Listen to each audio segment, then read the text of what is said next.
This is the Game Dude and the Game Guy. And we're going to bring you a review of LEGO Indiana Jones 2: The Adventure Continues for the PC. This is a sequel to LEGO Indiana Jones: The Original Adventures, which I have never played. How about you, Game Guy? I've never played it on the PC, but I have played it on the DS version, which I own. Did you like that version? It was really pixelated and glitchy, and I'm selling it. The story mostly revolves around the fourth movie, but there are still recaps of the first three movies. You start out in the bar, which is, I don't know, maybe weird for me because I like that movie a lot, but I'm kind of faithful to what they say in the movie, not what they do in the game. No, I don't like it. I don't like game representations of movies. What did you think of the Crystal Skull levels, Game Guy? They've had a lot of work put into them. Yeah, because they're mainly focusing on the Crystal Skull levels. I didn't actually mind anything that they put in. I don't care, just so long as I get to play a good level. So it might matter to some other people, but it doesn't to me. There's also another option called free play, which was in all the previous LEGO games, but it is noticeably absent in this version. Game Guy, what did you think of the absence of free play? Well, free play, you got to do different characters. Yeah, you got to change into the characters that you want and then go back into the level. It just seemed too easy. It's just say you're supposed to blow up something and you have to go through all this stuff that gets a bomb, you just change to that character and do it, and then say you just finish the level. Yeah, really fast. But instead they have an addition called the treasure mode where you're trying to find a treasure. It's like an extension of the game, but the level's way longer. Yeah, the level's you don't really want to get the treasure. You don't have any motivation to get the treasure thing. In free play, your motivation was just going back and having fun with the characters that you wanted and getting through the level fast. Like cleaning your room. Yeah. Okay. What's your motivation? Certain characters can do certain things. For instance, Indy can whip. Mac can shoot a gun. Marion and all girls can high jump, and characters like Short Round can fit through small areas. There's also an unbalance between characters. Like if you had, let's say, a janitor and Indian on the level, and you were playing multiplayer, and let's say player 1 was Indiana Jones, and player 2 was the janitor. Player 1 could use Indy's whip whenever he wanted, just to pick up the janitor and throw him over a cliff and just carry him wherever he wanted, which is kind of dumb in the multiplayer. It's not that bad in the single player, but it just kind of gets old in the single player. Yeah, and it sometimes gets so boring that if you have multiplayer, like you play with your friend on the same computer, it's just fun kind of to battle and to say if somebody's Indy, they can just pick brawl. It kind of gets old though. Yeah. Especially if you're the one who's getting whipped all the time and carried around against their will.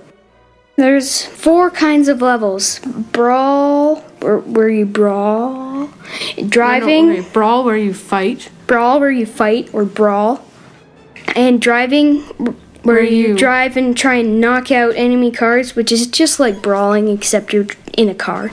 And then there's also puzzle levels, where you figure out the puzzle to finish the level. And then the boss battles, where it's figure out the puzzle of the boss to beat the boss to complete the level.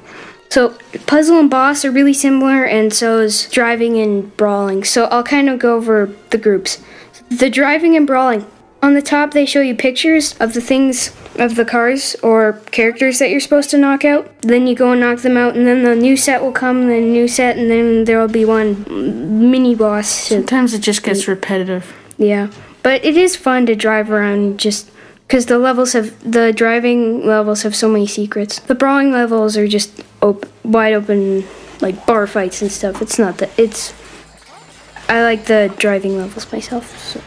Yeah. What do you think of the driving levels in multiplayer, Game Guy? Those are my favorite because it has split screen, so it isn't like you have to stay in the same area as your partner. Split screen's a new addition that they have. You don't have to be stuck in one area. You can go off wherever you want. What do you think of the split screen, Game Guy? I really like the split screen because for Lego Batman, for example, on the Wii, you have to stay in the same area, and sometimes your AI gets stuck, and so you can't move. But in Indiana Jones, if your AI gets stuck, you can move all around. Or multiplayer, you don't have to be in the same space. Lego Batman, I actually didn't mind because it's kind of an enclosed area. But with Lego Indiana Jones, the split screen kind of gives you more... Kind of gives them more freedom to make bigger levels, which brings me into the hub worlds, which are... Well, Game Guy, what did you think of the hub worlds? The main hub world was just a series of crates from the giant warehouse. There's one for Temple of Doom, one for all the other ones. Yeah, one for Crystal Skull Part 2, and so on. And you can select a box and then go into this giant hub world. Yeah, and then once you're in a hub world, say Temple of Doom, which is my favorite, they're huge hub worlds, and you aren't confined to something small like the Bat Cave. But sometimes it is confusing when you're going to find a level. Like, I spent most of my time one time trying to find a level in The Last Crusade. I just went around and around and around in circles. But it is kind of good in the sense that you get familiar with the hub world. But it's hard to find the levels at first. Once you get the hub worlds, then it's easy to find the levels. We've been talking about the multiplayer a lot, so we better go over it right now. Game Guy, what did you think of the multiplayer? Multiplayer is fun because you can play with your friend on the same computer, and it isn't like you have to have wireless or be with someone else that you can't see. You can interact with them and kill them. Yeah, you can just do whatever you can in the single player, you can do it against your buddy. A problem that I found with it is that there's no online multiplayer. Online multiplayer is... Tons of games these days have it. Tons of good games have it. So I think Lego, it wouldn't be that hard to have multiplayer. I mean, just how hard could it be? And it would be fun. Lego is very popular, so I don't see why they don't have it. Yeah. But I think they just made it simple for the kids, for the younger kids. Younger kids don't really care about multiplayer. We do, and people older than us that play games do care about multiplayer because they like interacting with other people who are, say, across the world. And that's always fun. There's also another edition that was from Lego Batman where you can lock onto people with your whip or gun. Game Guy, what'd you think of that? It was good because you didn't aimlessly throw just toss your whip around to see if it hit a guy. You locked on, and you can lock on to multiple things, so... Yeah, I like that. Yeah. There's also another edition called the Builder or Creator, where you can create your own levels. I personally didn't really like it. I hear a lot of people kind of liked it because it's Lego has never had anything like that before, but I don't really like it because it takes a long time to make your levels that you want. You can't share them at all. The people have to be in the room to see them and try them out. And it's kind of confusing at first. Well, it's always confusing to start a new level. It could have been so simple and so easy, but they kind of messed it up. Game Guy, what did you think of the creator or builder? Well, you didn't have much freedom with it. You could only do. Well, it just took a long time to put studs around because you'd have to pick an individual stud, move it to where you wanted, and then set it down. And then go to the menu, pick a stud, pick it up, walk around with it, and set it where you want. It took forever. And then it's funny because you go through the level and you just pick up the stud like that. But it takes forever to put it down. Poor creators. Yeah. Well, poor creators of the creator. Game Guy, what did you think of the graphics of this game? Graphics are, pretty good because Lego's has pretty good graphics, but its older games aren't that good. But the graphics are pretty good. But sometimes it just gets glitchy. Yeah, especially at the beginning when you choose a file. Then you hit OK, then it just goes choppy, and then... Yeah. But it's just when you're starting out, not while you're going. It's just when you start out a level or a hub. Yeah, your character stops for it's just loading. Your character stops for about 5 seconds, and then suddenly your character is or say if you're holding down a button and your character just stops for about 5 seconds, and then suddenly he's somewhere else. That is kind of weird. What do you think of the controls, Game Guy? They're simple controls because one button jumps, one button punches. One button Whips. like whips, pulls, levers. On. There's no button combinations or anything No. like that. Some very complicated games have button combinations, which are very tricky to remember. Yeah, especially for the younger audience, which this game was targeted at. And none of the Lego games have ever had button combinations, which I think is good for younger kids. Well, it isn't a major downside that there's no button combinations. Yeah, I kind of like that because it's hard like to remember like A, B, B, B, A. A, B, B, B, O, O, X, Y. Oops.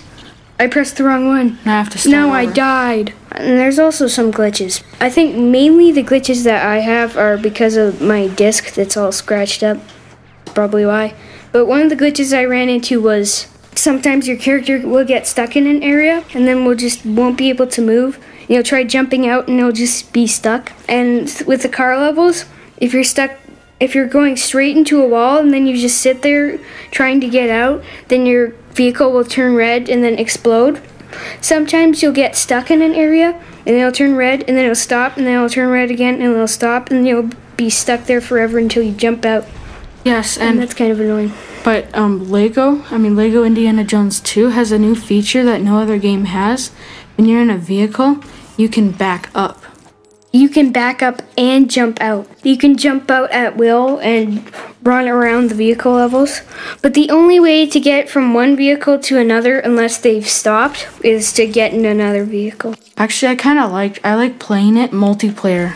But Multiplayer is always the staple of... yeah, single player is just kind of boring because for once you have a dumb AI. partner. You have a dumb partner, and they just can't pull switches. They're usually stuck. But they will sometimes help you. Yeah. They will help you if you absolutely totally need it. Yeah. But usually it's just switching characters, press this button, switch another character, pull the switch, and then the boss dies. Lego needs to make better single player partners. Yeah. Because they're just like, they don't know how to do stupid. anything. They're vegetables. Game Guy, what do you think we should rate it from a scale of 1 to 10? I think we should rate it a 7 because it did pretty well. Good graphics. It's pretty good. Yeah, it's just kind of like all the other Lego games before. But I think we give it a 8 out of 10 for any younger audiences who want to play this, because this really isn't targeted at 12-year-olds like us or anything. It's just kind of aimed at younger kids. Hi, 12. Unlike us. Unlike us. And so we're giving this game a 7 out of 10 for 10 up, and 8 out of 10 for 10 down. And for 20 up, we're giving a 5 out of 10. And this is the Game Dude. And the Game Guy. And we'll see you next time. Bye.